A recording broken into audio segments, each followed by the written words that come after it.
Hello everyone, कैसे हो आप सब। हम सब तो बिल्कुल ठीक हैं और उम्मीद करती हूँ कि आप सब भी बिल्कुल अच्छे होंगे, बहुत खुश होंगे, मस्त होंगे और तंदुरुस्त होंगे। आप सभी का आपके अपने चैनल एसके ब्लॉग्स में बहुत बहुत स्वागत है। तो फ्रेंड्स, सबसे पहले आप सभी को मेरी राम राम। आप सभी के लिए परमपिता परमात्मा से प्रार्थना करती हूँ कि परमात्मा आप सभी को अच्छी सेहत बख्शे, आप सभी की सारी मनोकामनाएं पूरी हो जाएं और आप सभी के घरों में खुशियाँ ही खुशियाँ आएँ। अभी 2 दिन से मैं अपना रूटीन आप सबके साथ शेयर नहीं कर रही हूँ, क्योंकि 2 दिन से मैं अपने सूटों की सिलाई करने में लगी हुई हूँ। अभी 5-6 दिन पहले एक वीडियो में मैंने आप सबको दिखाया था कि 3 सूट मेरे सिल चुके हैं, 3 मैंने काट के रखे हुए हैं। तो उनमें से भी मेरे 2 सिल गए हैं, एक बाकी है, उसकी मैं कल सिलाई कर दूंगी। फिर कोथली में भी मेरा बहुत बढ़िया सूट आया हुआ है, तो फिर उसे भी मैं अभी सिल लूँगी। तो आज फिर मैंने ये सोचा था कि चलो आज मैं रूटीन शेयर नहीं करती हूँ। 2 बहन बेटियां हैं, बेटियां ही कहूँगी, अगर मेरे से छोटी हैं तो मैं उनको अपनी छोटी बहन या बेटी का दर्जा देकर ही बात करूँगी। तो इनके सवाल हैं। एक का सवाल तो ये है कि मैं किस तरीके से काम को मैनेज करूं कि मेरा काम टाइम पर हो जाए और मैं ज़्यादा दुखी भी ना हूँ। और एक बहन का कमेंट्स था, मेरी तीज की जो कोथली आई उस पर उन्होंने कमेंट्स किया था। तो कुछ बातें ऐसी होती हैं जो दिल में लगती हैं सीधी पढ़ के भी। उन्होंने कमेंट्स किया था कि मेरा भी बहुत मन होता है कि मैं अपनी नंदों की कोथली दूं, लेकिन मेरी नंदें मेरी कोथली उल्टी भेज देती हैं, गाली गलौज करती हैं, लड़ाई झगड़ा करती हैं। तो आज मैं इन्हीं 2 कमेंट्स पर बात करूंगी। कोई बात अगर किसी को गलत लगे तो पहले ही हाथ जोड़कर माफ़ी मांगती हूँ, क्योंकि मेरा मकसद किसी का भी दिल दुखाना नहीं होता है। कोई कुछ पूछना चाहता है तो सोचती हूँ कि अपने हिसाब से, जो मेरा नेचर है उस हिसाब से मैं आपसे बात करूँ। तो सबसे पहले तो जैसे जिस बहन ने ये कहा है कि मैं अपने काम को कैसे मैनेज करूँ, तो देखिए, सबसे पहले आप बहुत ज़्यादा खुश रहिए। जितना आप खुश रहेंगी उतना जल्दी आपका काम निपट जाएगा। अब आप सोचोगे कि मैं खुश कैसे रहूं, सुबह सुबह उठते ही तो कामों का पहाड़ सिर पे टूट जाता है, कोई हाथ लगाता नहीं है, सारा काम अकेले मैनेज करना है, तो इसको कैसे करूं। तो देखिए, काम को बोझ मत समझिए कभी भी। काम कर्म होता है, और जो भाग्यशाली लोग होते हैं ना, ये उनको मिलता है। जो अभागे होते हैं ना, निर्भाग होते हैं, उनके ही भाग्य हिस्से में काम नहीं आता है। काम उनको मिलता है जो भाग्यशाली लोग होते हैं। इसलिए आप अपने काम का एक टाइम टेबल बनाइए। जैसे मान लें आपके बच्चे छोटे हैं, हस्बैंड भी जॉब करते हैं, तो फिर आपके ऊपर प्रेशर बहुत ज़्यादा होगा काम का। घर में अगर सास ससुर भी हैं तो फिर उनकी जिम्मेदारी भी आपके ऊपर है। तो आपको शाम को ही लिस्ट बना लेनी। मान लें आपको मशीन लगानी है, तो सुबह जो टाइम पे आप उठते हो उससे और आध घंटा पहले उठिए और मशीन लगा दीजिए। बीच बीच में एक पानी का टब भर लीजिए, कपड़े पानी में उसी में डाल दीजिए, दूसरे धुलने के लिए डाल दीजिए, क्योंकि उसमें थोड़ा सा टाइम लगता है। पानी में से खंगालते हैं उसमें ज़्यादा टाइम लगता है, लेकिन अगर हमें सिर्फ धुले हुए कपड़े मशीन से निकालने हैं और मैले धुलने के लिए डालें, उसमें सारा 4-5 मिनट का टाइम लगता है, वो हो जाता है। तो इस तरह से तो ये हो जाएगा। और फिर जैसे बच्चे स्कूल जाते हैं, हस्बैंड जॉब पर जाते हैं, तो आप थोड़ा सा सुबह जल्दी उठने का एक नियम बनाइए। क्योंकि कहते हैं ना, जल्दी उठ के जो काम होता है ना, उससे हमारा मन तन ये तो स्वस्थ होता ही होता है, और हमारा काम जब जल्दी होता है तो ये मन भी बड़ा खुश होता है। ये दिमाग जो होता है ना, यही सारे अड़ंगे खड़े करता है काम के। क्योंकि एकदम मान लें हम लेट उठते हैं, बच्चे साथ में उठ गए, हस्बैंड साथ में उठ गए, ये काम वो काम, फिर ये दिमाग एकदम कचरा इकट्ठा कर देता है सब चीज़ों का। इसलिए आप थोड़ा सा टाइम से उठिए। टाइम से उठ के और एक एक काम का हिसाब लगाइए कि ये मुझे पहले करना है, ये पहले करना है। तो कुछ कामों को पहले दबाइए, क्योंकि फिर बच्चों को नहलाना धुलाना स्कूल भेजना, ये सारी जिम्मेदारियाँ होती हैं। अगर आप जल्दी उठती हैं तो आपका काम भी जल्दी होगा। उसके लिए आप दिन में 1-1.5 घंटा रेस्ट कर सकती हैं, तो वो आपकी बॉडी की जो ऊर्जा ख़त्म होती है ना सुबह के काम में, वो सारी वापस आ जाती, कहीं नहीं जाती है। क्योंकि मेरा मानना ये होता है, काम करने से शरीर की ऊर्जा इतनी नहीं जाती है जितना ये हमारा जो दिमाग होता है, हमारी खोपड़ी होती है ना, ये ऊर्जा को ज़्यादा खर्च कर देती है। ये सोच सोच के कि इतना सारा काम मुझे अकेले करना पड़ेगा, ये सोच सोच के दुखी कर देता है। इसलिए खुश रहो।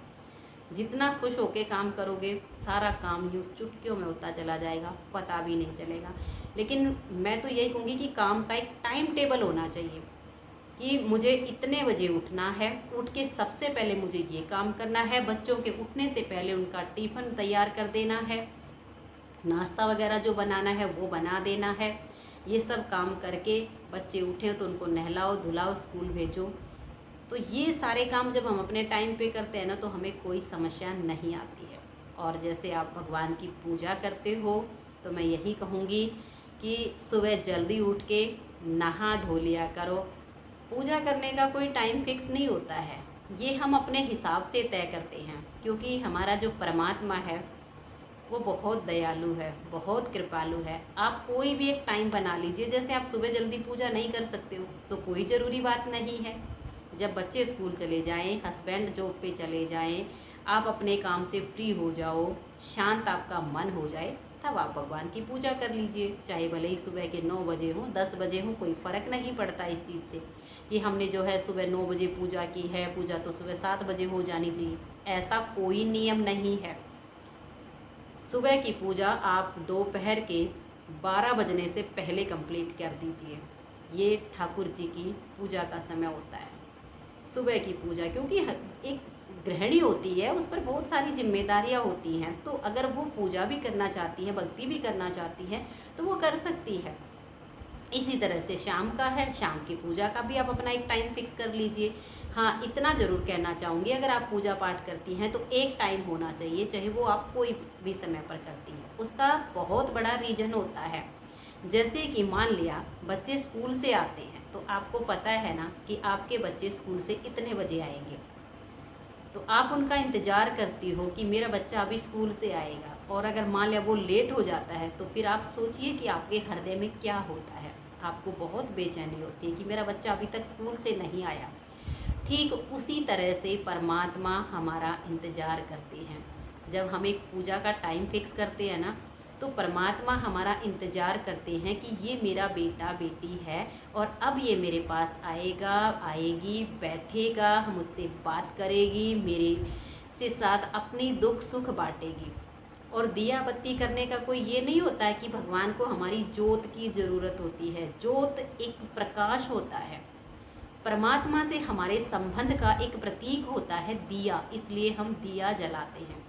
दिया इस बात का साक्षी होता है कि मैं परमात्मा के साथ बैठी हूँ, मेरा संबंध परमात्मा से है।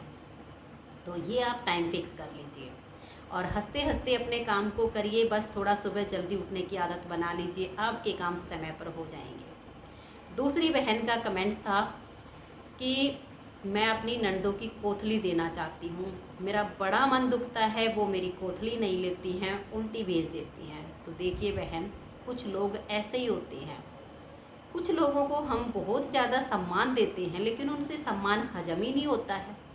लेकिन आप अपने धर्म पर रहिए, उनको उनके हाल पर छोड़ दीजिए, क्योंकि कुछ चीज़ों का फैसला अगर हम खुद करने लग जाते हैं, जैसे कि मान लिया उन्होंने कुछ गलत बोला है या उल्टा सीधा बोला है और हम भी उसका रिप्लाई सेम भाषा में देते हैं, तो फिर हमारा आमने सामने का हिसाब किताब हो जाता है। लेकिन अगर वो कुछ भी आपके साथ गलत करते हैं, आपने उनकी तीज की कोथली दी या कोई भी त्यौहार की भेजी, उन्होंने उल्टी भेज दी, आपके साथ लड़ाई झगड़ा किया, तो आप उनको जवाब मत दीजिए, मौन हो जाइए और परमात्मा पर छोड़ दीजिए कि भगवान तू जाने मैं कहाँ पर गलत हूँ, ये अब तुम देखो।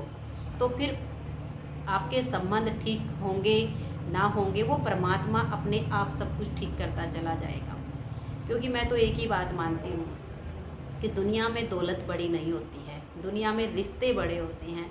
अगर हमारे रिश्ते ही जिंदा नहीं होंगे, हमारा घर परिवार ही नहीं होगा, तो फिर हम जिएंगे कैसे।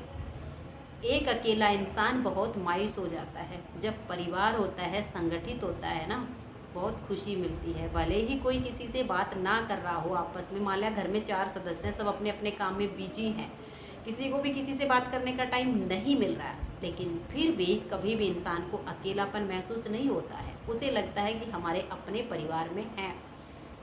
लेकिन जब कोई भी ना हो तो कल्पना कीजिए ज़िंदगी कैसी होती है। इसलिए आप अपनी नंदों का जो भी आपको देना है ना, भेजा करो, टाइम पे भेजा करो। वो जो भी बोलती हैं उनको रिप्लाई मत दिया करो। उनका आमने सामने का जवाब मत दिया करो, क्योंकि कहते हैं ना कि ऊपर वाले का जो हिसाब होता है, उसकी जो कचहरी होती है, उसमें जो न्याय होता है वो सबके हित में होता है। लेकिन अगर हम खुद से न्याय करने लगते हैं ना, तो ये हमारी ज़ुबान पता नहीं क्या से क्या करवा देती है। इसलिए इससे मत चलाया करो, आपका सब कुछ अच्छा होता चला जाएगा। और मैं एक बात ये भी कहना चाहूँगी कि भाई देखिए, सबके कर्मों का हिसाब अपना अपना होता है। जो मैं करूँगी उसका हिसाब मुझे देना है, जो दूसरा करेगा उसका हिसाब उसको देना है। तो हम क्यों दूसरे की में पड़े, हमें तो अपनी सोचनी है, दूसरे की नहीं सोचनी है। अगर हम ये सोचेंगे वो ऐसे बोल रहा है ऐसे बोल रहा है, भाई बोलने तो उसका स्वभाव है, वो तो ऐसे ही बोल लेगा, लेकिन हमारा तो नहीं है ना ऐसा, तो हम तो नहीं बोलेंगे, हम तो नहीं करेंगे ऐसा। इसलिए आप अपना कर्म करिए, अपना जो फ़र्ज़ है उसे निभाइए। ननद अगर आपके घर आती हैं तो खूब मान सम्मान दीजिए, जो भी आपके से बन पाता है वो उनके लिए आप लेन देन, क्योंकि बेटियां घर में आती तो खाली तो विदा कोई करता नहीं है, हैसियत के अनुसार हर कोई कुछ ना कुछ करता है, तो वो आप कीजिए। वो ना लेके जाएं वो उनकी बात है, लेकिन उनके साथ फिर आप वो मत करिएगा। फिर आप देखिएगा आपके जीवन में खुशी आएगी और आपका मन बहुत ज़्यादा खुश रहेगा, आप कभी दुखी नहीं होंगी।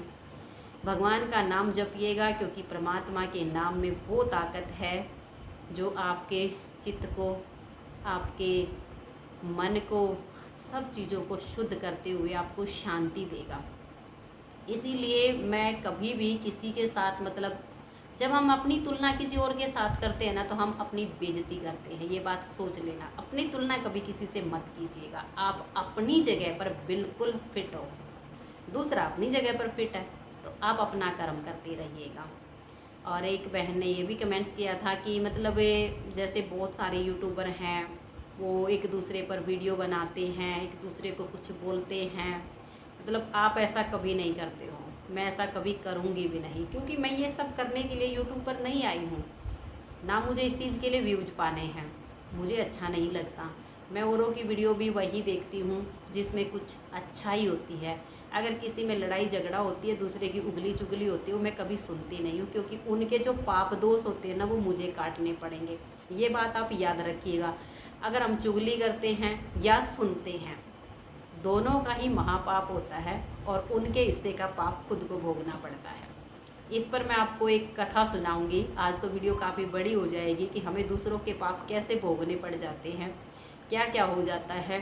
तो इसलिए हमेशा ना तो बुराई सुनो ना बुराई करो, हमेशा खुश रहो, दूसरों को भी खुश रखने का प्रयास करो। अगर कोई दूसरा खुश नहीं रहता है तो भाई छोड़ दो उसके हाल पे, खुद खुश रहो, बिंदास रहो, मस्त रहो। हमेशा दूसरों को दुआएं दो, दूसरों के लिए भगवान से अच्छे की प्रार्थना करो, बहुत खुशी आएगी जीवन में। तो फ्रेंड्स, कोई बात बुरी लगी हो तो दिल से माफ़ी चाहती हूँ, क्योंकि किसी का दिल दुखाना मेरा कोई मकसद नहीं होता है। अगर कोई बात अच्छी लगी हो तो अपने जीवन में उसे उतारने की ज़रूर कोशिश करना। अपनी तुलना कभी किसी से मत करना, आप बहुत श्रेष्ठ हो, क्योंकि ये मानव का तन ऐसे ही नहीं मिलता, उस परमात्मा ने बड़ी कृपा की है तब ये दिया है। तो हम बहुत अच्छे हैं अपनी जगह पर, तो अपने आप को कभी दूसरे से मत आकिएगा। दूसरों के लिए हमेशा अच्छे की कामना कीजिए, खुश रहिए। तो आज की इस वीडियो में इतना ही, मिलते हैं नेक्स्ट वीडियो में। तब तक के लिए आप सभी को मेरा प्यार भरा नमस्कार। राधा स्वामी, राधे राधे, जय श्री राधे, बाय बाय। खुश रहिए और आप सब अपना अपना ध्यान रखिए।